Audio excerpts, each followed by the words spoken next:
Rick Harrison, le visionnaire derrière le célèbre Gold and Silver Pawn Shop, devenu célèbre grâce à l'émission de télé-réalité à succès. Étoile de Pion, était autrefois le visage de la prospérité, tant dans le prêt sur gage qu'à la télévision. Son histoire à succès a cependant pris une tournure dramatique et choquante lorsqu'il s'est retrouvé impliqué dans une sévère bataille juridique, face à des allégations qui menaçaient de détruire tout ce qu'il avait construit. Tout au long de cette période mouvementée, Rick a trouvé le soutien indéfectible de sa famille, en particulier du clan Harrison, ainsi que de ses fidèles fans, qui l'ont soutenu dans les moments les plus difficiles de sa vie. Son voyage n'est pas simplement une histoire de gloire suivie de malheur, il constitue un puissant rappel de la rapidité avec laquelle les marées peuvent tourner lorsque vous êtes sous le regard du public. Le récit de la chute de Rick est bien plus qu'une simple tragédie personnelle, il révèle la fragilité de la célébrité et les complexités qui peuvent surgir lorsque les vies publiques et privées entrent en collision. Si vous êtes fan de cueilleurs américains et que vous souhaitez rester informé des derniers développements concernant la succession de Frank Fritz, n'oubliez pas d'aimer, de vous abonner et d'appuyer sur la cloche de notification. Nous serions ravis d'entendre vos commentaires dans les commentaires. C'est une histoire qui, selon beaucoup, relève davantage du côté dramatique que de la réalité, en particulier certains qualifiant la tension entre les deux sélectionneurs de simple tactique pour augmenter les audiences télévisées. L'histoire a pris une tournure plus sombre lorsque Mike Wolf, l'ancien partenaire de Frank, a été arrêté et accusé d'implication dans un meurtre motivé par la vengeance, prétendument motivé par la jalousie et la cupidité. Pourtant, des informations émanant des réseaux sociaux suggèrent que la gravité des accusations portées contre Wolf a été réduite, grâce à de nouvelles preuves révélées. Un article particulier a révélé que Wolf avait été dirigé vers le domicile de Fritz par un membre de l'équipe. Cueilleurs américains équipage, juste après la mort de Fritz. Cela a conduit à une enquête approfondie menée par la police de l'État de l'Iowa, qui a découvert des preuves accablantes, notamment les empreintes digitales de Wolf sur un flacon de pilules et des SMS qui ont suscité de sérieuses inquiétudes. Au fur et à mesure que l'enquête sur la mort de Fritz s'approfondissait, la police a commencé à relier les points, ce qui les a amenés à porter des accusations de meurtre au premier degré contre Wolf. L'enquête a véritablement commencé après que le médecin légiste ait découvert des divergences troublantes dans le rapport toxicologique de Frank Fritz. Alors que la cause officielle du décès était indiquée comme des complications d'un accident vasculaire cérébral, un examen plus approfondi a révélé que Fritz avait un niveau inhabituellement élevé de médicaments sur ordonnance dans son organisme, bien au-delà de ce qui était médicalement prescrit. Cette révélation était un signal d'alarme, d'autant plus que Fritz avait toujours fait preuve de diligence en suivant les ordres de son médecin. La police de l'État de l'Iowa a discrètement lancé son enquête, se concentrant sur ceux qui avaient accompagné Fritz dans ces dernières heures. Ce qu'ils ont découvert a choqué même les enquêteurs les plus chevronnés. Les images de sécurité du quartier de Fritz ont dressé un tableau effrayant. Ils montraient le véhicule de Wolf arrivant au domicile de Fritz vers 3 heures du matin, quelques heures seulement avant que les services d'urgence ne soient contactés. C'est Wolf qui a appelé le 911, affirmant qu'il avait rendu visite à son vieil ami et l'avait trouvé inconscient. Lorsque les ambulanciers sont arrivés, ils ont trouvé Fritz sans pouet, malgré les efforts déployés pour le réanimer, il a été déclaré mort sur les lieux. Même si les premiers rapports suggéraient que sa mort était liée aux complications de son précédent accident vasculaire cérébral, les résultats toxicologiques racontaient une histoire bien différente. Ce qui a véritablement éveillé les soupçons, c'est la réaction de Wolf après la mort de Fritz.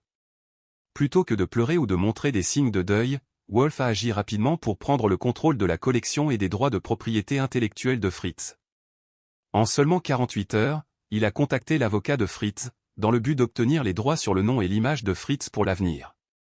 Cueilleurs américains marchandises. L'équipe de production a observé que Wolf semblait inhabituellement concentré sur les questions commerciales à la suite de la mort de Fritz, montrant peu d'émotion lorsqu'il discutait des relations commerciales. Il s'est également précipité pour accéder aux entrepôts de Fritz, qui contenaient des antiquités de valeur qui n'avaient jamais été présentées dans l'exposition. Une enquête plus approfondie au domicile et au bureau de Wolf a mis au jour des preuves plus troublantes. Parmi les objets trouvés se trouvaient plusieurs flacons de pilules non marquées, identifiés comme étant le même type de médicament que celui trouvé dans le système de Fritz. La découverte la plus incriminante est venue sous la forme d'un journal trouvé dans le sac de voyage de Wolf. Il contenait une série d'entrées écrites révélant son ressentiment croissant envers Fritz. Certaines entrées quelques semaines avant la mort de Fritz étaient particulièrement hostiles, l'une d'entre elles déclarant « F pense qu'il peut revenir et voler à nouveau la moitié de la vedette.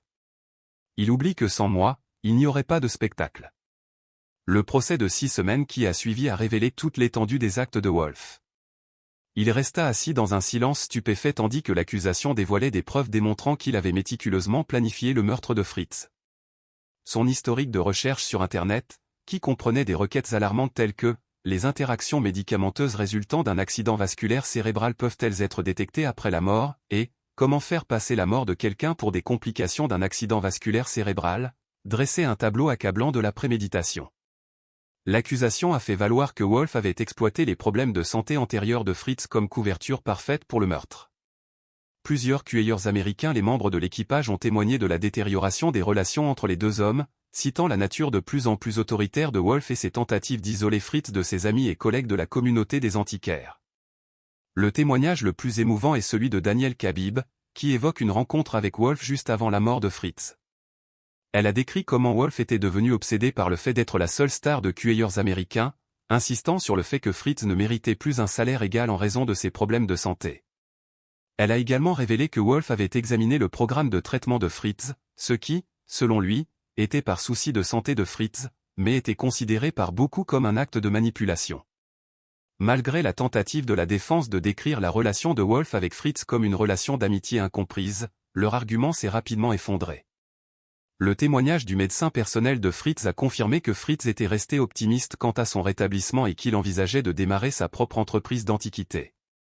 De plus, le médecin a révélé que Fritz n'avait jamais reçu les médicaments trouvés dans son organisme, en particulier à des doses aussi dangereusement élevées. Le moment charnière du procès est survenu lorsque Wolf a perdu son sang-froid. Lors du contre-interrogatoire, le procureur l'a confronté à son implication dans la mort de Fritz. Sa colère a éclaté lorsqu'il a crié « Vous ne comprenez pas ce que c'est que de construire quelque chose à partir de rien et de voir quelqu'un d'autre s'en attribuer le mérite. » Son éclat a conduit son équipe de défense à demander une suspension de séance, mais le mal était déjà fait. Le jury n'avait aucun doute sur le fait que Wolf nourrissait un profond ressentiment envers Fritz, et le motif financier est devenu clair lorsque des jurys comptables ont témoigné sur des changements suspects dans la structure de l'entreprise de Wolf et sur une police d'assurance commerciale de 5 millions de dollars qu'il avait souscrite sur Fritz.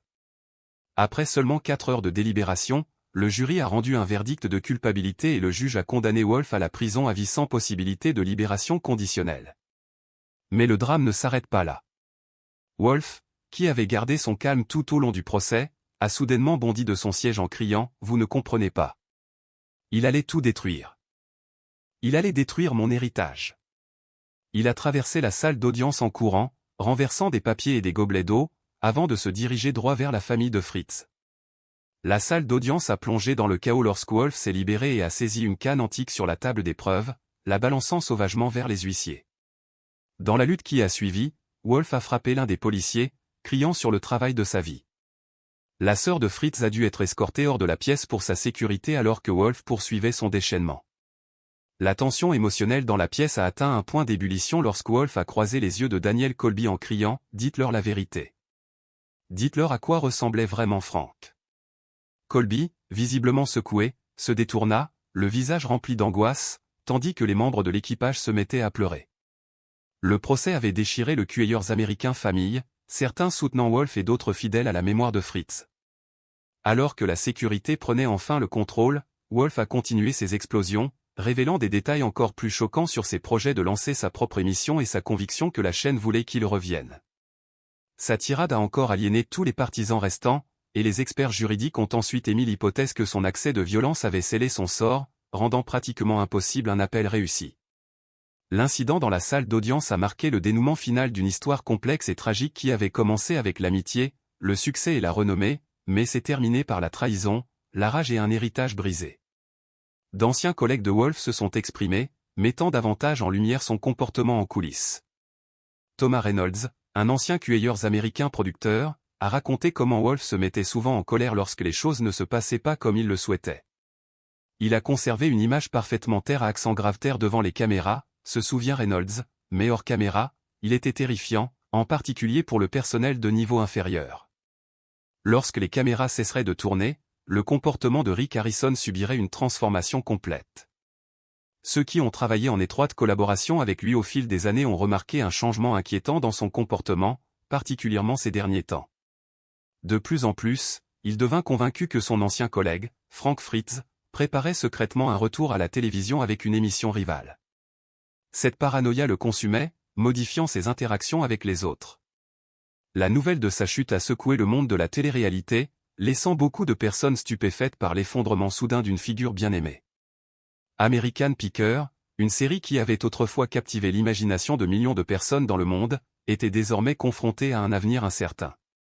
History Channel a rapidement annulé tous les épisodes mettant en vedette Wolf, la co-star de Rick, et a publié une déclaration exprimant à la fois le choc et la profonde sympathie pour la famille Fritz.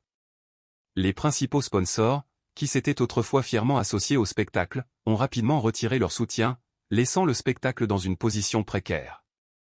La décision de la chaîne de se distancier de la controverse n'a fait qu'approfondir le sentiment de trouble entourant la production. À la suite de la mort tragique de Fritz, sa famille a intenté une action en justice pour obtenir le contrôle de sa vaste collection d'antiquités et de sa propriété intellectuelle. Ils ont juré de protéger son héritage, tout en cherchant justice pour les révélations troublantes entourant le comportement de plus en plus erratique de Wolf. Des professionnels de la santé mentale se sont prononcés sur l'affaire, des experts suggérant que la pression incessante de la célébrité avait exacerbé le trouble de la personnalité narcissique préexistant de Wolf, provoquant une spirale de ses actions vers un comportement destructeur. Le docteur Robert Keller, psychologue légiste qui suit de près le procès, a offert un point de vue perspicace sur le comportement de Wolf. Bien que cela n'excuse pas ses actes, cela aide à expliquer l'écart entre sa personnalité publique et son comportement privé, a-t-il expliqué. Les individus narcissiques se présentent souvent comme charmants et posés, tout en nourrissant un profond ressentiment et en complotant secrètement pour se venger.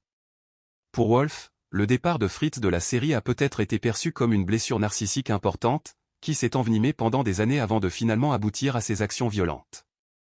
L'aspect le plus troublant de cette affaire était peut-être la manière dont Wolf avait manipulé son image publique. Dans les semaines qui ont suivi la mort de Fritz, il s'est adressé aux réseaux sociaux pour exprimer ses condoléances en larmes, attribuant le décès de Fritz aux complications d'un accident vasculaire cérébral. Pourtant, en même temps, il a profité de la tragédie pour promouvoir des produits spéciaux à la mémoire de Fritz, tout en continuant à manipuler la perception du public à son égard comme un ami en deuil. Ce n'est pas seulement un meurtre, a déclaré la procureure Sarah Donovan lors de sa plaidoirie finale. Il s'agit d'une tromperie calculée de la part de millions de téléspectateurs qui lui ont fait confiance, qui ont pleuré aux côtés d'un homme qui a tué son ancien partenaire. Les enquêteurs ont découvert une révélation troublante, plus d'1 million de dollars de dons avaient été versés dans les semaines qui ont suivi la mort de Fritz, dont une grande partie avait été acheminée vers des comptes contrôlés par Wolf, soulignant encore davantage l'étendue de sa tromperie. Alors que Mike Wolf commençait à purger sa peine à perpétuité, ses anciens fans et supporters avaient du mal à concilier l'image d'un collectionneur d'antiquités passionné avec la réalité d'un homme capable d'une telle cruauté. Beaucoup se sentaient trahis non seulement par les actions de Wolf, mais aussi par les années de tromperie qu'ils avaient involontairement soutenues. Le téléspectateur de longue date, Robert Jenkins, a résumé le sentiment de beaucoup en disant « Nous avons fait confiance à son charme terre à accent grave terre et à sa passion pour la préservation, pour découvrir que tout cela n'était qu'une façade qui s'effondrait. » Les conséquences du procès ont été rapides et impitoyables.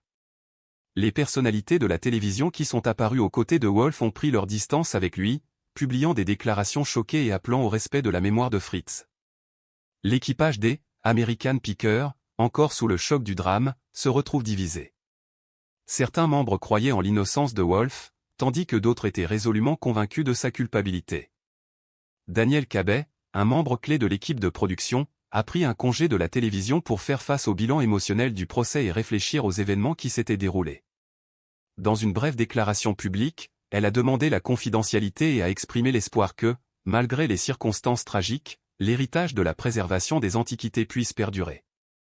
De nombreux autres membres de l'équipage sont restés à l'écart du public, aux prises avec le double traumatisme de la perte de Fritz et de la condamnation choquante de leur ancien collègue. Les dernières remarques du juge dans la salle d'audience, prononcées avant l'explosion violente de Wolf, semblaient presque prophétiques.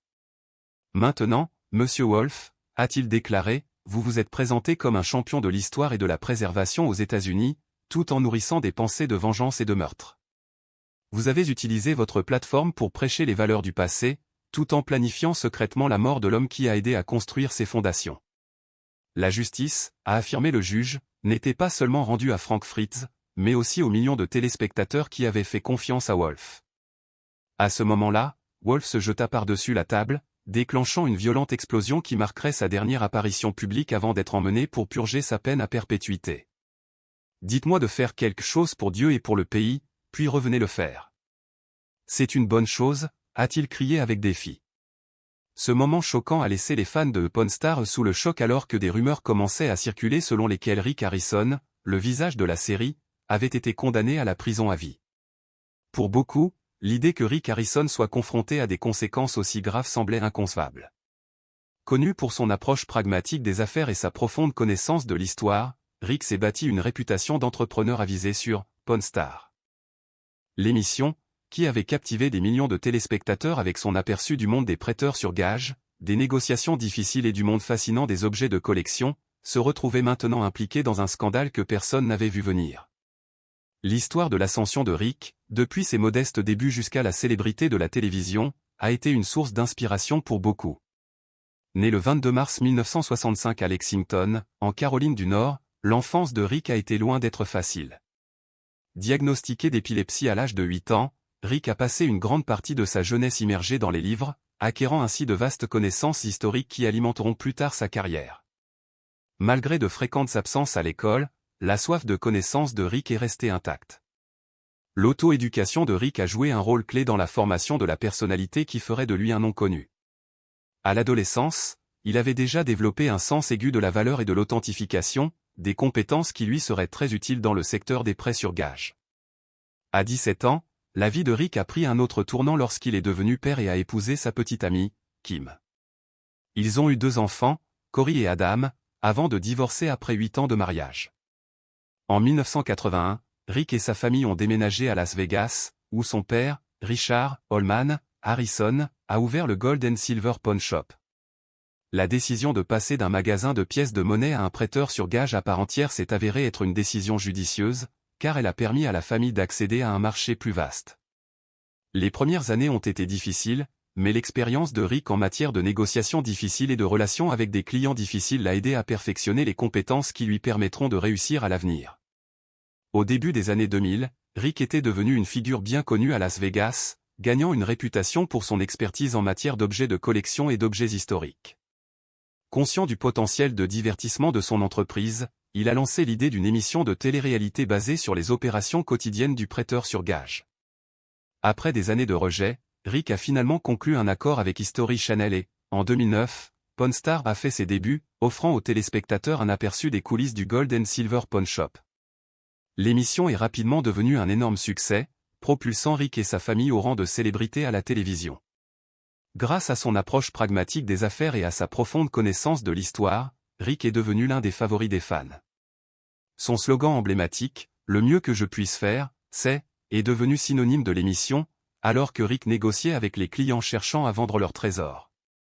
Ce qui distingue Pawn Stars des autres émissions de télé-réalité, c'est son aspect éducatif, Rick fournissant souvent un contexte historique et des informations précieuses sur les articles apportés dans la boutique. Sous la direction de Rick, le pawn shop a prospéré, attirant des touristes du monde entier. Le succès de Pawn Stars a entraîné une augmentation des ventes de marchandises, ainsi que des opportunités pour Rick d'écrire des livres, de faire des apparitions publiques et même d'ouvrir un restaurant. Au fur et à mesure que sa renommée grandissait, son influence grandissait également, et Rick devint un conférencier recherché lors d'événements professionnels, offrant des conseils sur l'entrepreneuriat et la négociation. L'ascension de Rick depuis des débuts modestes jusqu'à la célébrité à la télévision témoigne de son travail acharné et de sa persévérance. Cependant, alors que sa carrière était confrontée à de nouveaux défis, les événements choquants entourant sa costar et ancien partenaire, Wolf, l'ont forcé à affronter une toute autre facette de la gloire, une facette qui mettrait à l'épreuve sa réputation et son héritage. Le lien qui unit Rick Harrison à son père, le « vieil homme », témoigne d'une relation façonnée par le respect mutuel, forgée au fil d'années de partenariat au sein du Gold and Silver Pawn Shop. Après le décès de son père en 2018, Rick a assumé la responsabilité monumentale de préserver l'héritage de son père, en continuant à diriger l'entreprise de prêt sur gage avec la même intégrité et les mêmes principes qui lui avaient été inculqués au fil des ans. Au plus fort de la renommée de Pawn Stars, la vie personnelle de Rick reflétait les hauts et les bas qui ont été perçus par le public. Après la fin de son premier mariage, Rick a épousé Tracy Harrison et les deux ont partagé 27 ans ensemble avant de divorcer en 2011. Plus tard, en 2013, Rick a épousé Dina Burdick lors d'une cérémonie présidée par sa costar de Compter les voitures, Danny Cocker. Tout au long de ces changements, la vie de famille de Rick est restée en grande partie privée, même si des moments en ont parfois fait surface dans la série, révélant un homme profondément dévoué à sa famille malgré les pressions de la renommée et les exigences croissantes de son entreprise. L'esprit entrepreneurial de Rick va bien au-delà du prêteur sur gage, s'étendant à des entreprises telles que Rick's Roland Smoke BBQ et une taverne située à Pawn Plaza, juste à côté de l'emblématique Gold and Silver Pawn Shop. Son sens des affaires est évident dans sa recherche continue d'opportunités pour développer son empire. En 2011, il a coécrit un mémoire, autorisé à mettre en gage, transactions, vol et ma vie à l'or et à l'argent, offrant un examen plus approfondi de son parcours et de sa philosophie d'entreprise. Sa capacité à viser à repérer la valeur là où d'autres pourraient la manquer est un trait déterminant, quelque chose qui a fait de lui une figure centrale de Pawn Star. Dans l'émission, les téléspectateurs voient Rick évaluer tout, des documents historiques inestimables aux voitures anciennes, en passant par les artefacts rares et les objets de collection contemporains.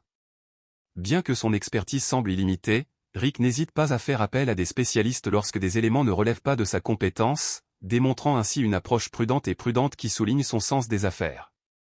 Au fil des années, Rick a acheté et vendu d'innombrables articles, certaines offres se révélant incroyablement lucratives tandis que d'autres ne se sont pas déroulées comme prévu. Sa connaissance approfondie des objets historiques, des montres et des armes le conduit souvent à des transactions réussies. L'une de ses acquisitions mémorables était une bague du Super Bowl des New England Patriots de 2001, qu'il a achetée pour $2600 et qu'il a ensuite vu valoriser beaucoup plus. Un autre moment marquant est survenu lorsqu'il a acquis une collection de doublons d'or espagnol récupérés d'un naufrage de 1715, un achat qui a mis en valeur sa passion pour l'histoire et les métaux précieux. Cependant, la vie de Rick n'est pas sans défi. En 2023, son monde a été secoué par un raid fédéral sur son domicile à Las Vegas, dans le cadre d'une longue enquête qui se déroulait discrètement depuis des mois. Au début, le public était resté dans l'ignorance quant à la nature de l'enquête, alimentant spéculation et curiosité. Des agents du FBI, ainsi que des enquêteurs de l'IRS et des représentants du Bureau de protection du patrimoine culturel, ont exécuté des mandats de perquisition non seulement à la résidence de Rick, mais également au Gold and Silver Pawn Shop. Dans le cadre de cette perquisition, tous les employés ont été détenus temporairement pendant que les agents confisquaient les ordinateurs, les documents et les articles de l'inventaire du magasin. Le fils de Rick, Corey, qui était présent au prêteur sur gage lors du raid, a décrit la scène comme surréaliste, la comparant à quelque chose tout droit sorti d'un film. Malgré l'agitation, Rick est resté particulièrement calme tandis que les agents l'escortaient hors de son domicile, gardant son sang-froid même lorsque les voisins enregistraient les événements sur leur téléphone. Au fur et à mesure que de plus amples détails apparaissaient, il est devenu évident que l'enquête était centrée sur des allégations de stratagèmes sophistiqués d'évasion fiscale et de blanchiment d'argent impliquant des objets de grande valeur transitant par le magasin, ainsi que sur des accusations de trafic d'objets culturels obtenus illégalement. L'enquête aurait été déclenchée par des transactions suspectes signalées par des institutions financières et par des plaintes d'anciens partenaires commerciaux. Dans les semaines qui suivirent, Étoile de Pion a suspendu la production, History Channel publiant une brève déclaration selon laquelle elle surveillait la situation et prendrait une décision une fois que de plus amples informations seraient disponibles. Bien que le Gold and Silver Pawn Shop soit resté ouvert, son trafic client a considérablement diminué en raison du nuage juridique qui planait désormais sur Rick. Initialement, les représentants de Rick ont nié tout acte répréhensible, insistant sur le fait que l'enquête reposait sur un malentendu qui serait bientôt résolu. Son avocat, David Marshall, un éminent avocat de Las Vegas ayant de l'expérience dans la représentation de célébrités, a rassuré le public sur le fait que Rick avait toujours dirigé son entreprise avec intégrité et s'était pleinement conformé à toutes les lois. Au fur et à mesure que l'enquête se déroulait, des preuves inquiétantes ont commencé à faire surface. Les autorités ont accusé Rick de sous-évaluer des objets historiques à des fins fiscales, tout en les vendant secrètement par des canaux privés à leur véritable valeur marchande. De plus, les enquêteurs ont allégué que Rick avait été impliqué dans l'achat d'objets volés, notamment de documents historiques inestimables et d'objets appartenant à des musées et à des collections privées. L'enquête aurait été en partie déclenchée par un lanceur d'alerte, un ancien employé, qui avait fourni des informations sur un système comptable secret que Rick aurait maintenu pour les transactions qu'il souhaitait garder hors des registres officiels. Rick a été arrêté mais libéré sous caution le lendemain, et sa comparution devant le tribunal est prévue peu de temps après. Face à de nombreuses accusations graves, notamment d'évasion fiscale, de blanchiment d'argent, de trafic de biens volés et de complot en vue de trafic d'objets culturels obtenus illégalement, la bataille juridique de Rick a duré près d'1 an. Tout au long de la procédure, Rick a clamé son innocence, mais les preuves contre lui sont devenues de plus en plus accablantes. L'accusation a présenté des dossiers financiers, des messages cryptés et des témoignages d'anciens employés qui affirmaient que Rick leur avait demandé de modifier des documents concernant certains objets de grande valeur. Un élément de preuve particulièrement incriminant était une série de messages textes entre Rick et un fournisseur non identifié, prétendument discutant des moyens de modifier l'origine d'un document du XVIIIe siècle volé dans les archives universitaires. Malgré les preuves croissantes, Rick est resté publiquement provocateur, continuant à apparaître dans des talk shows conservateurs et affirmant qu'il était ciblé en raison de son succès et de ses opinions politiques. Ses partisans se sont rassemblés autour de lui, nombre d'entre eux créant des hashtags tels que #Hfree et organisant des manifestations devant le palais de justice pendant les audiences.